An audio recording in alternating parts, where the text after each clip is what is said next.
እንደመጣው انما هو العرض ዝም ብሎ ብቻ ያቀርብለታል ይሄንም ሰርተሃል አይደለ አዎ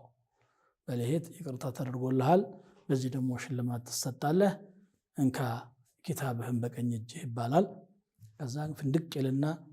واما من اوتي كتابه بيمينه فيقول هاؤم اقرؤوا كتابيه ኪታቡን በቀኝ እጁ የተሰጠው ሰውዬ ሁላችሁ ኪታቤን አንብቡልኝ ይላል እንግዲህ ውጤቱ ራይት ይሆነለት ትክክል ይሆነለት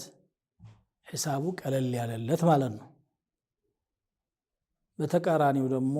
واما من اوتي كتابه وراء ظهره فسوف يدعو ثبورا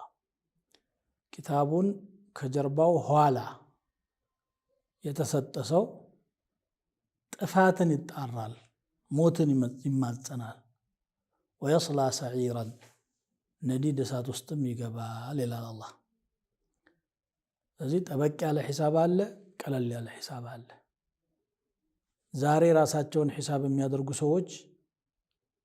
የራሳቸውን ገበና ተመልክተው ለማረም ጥረት የሚያረጉ ሰውን ከመተቸት በፊት ራሳቸውን የሚተቹ ነገ ሒሳባቸው ይቀላል لذلك جاء في الأثر عن عمر بن الخطاب موقوفا أنه قال حاسبوا أنفسكم قبل أن تحاسبوا وزنوا أعمالكم قبل أن توزنوا ነፍሶቻችሁን ሂሳብ አድርጉ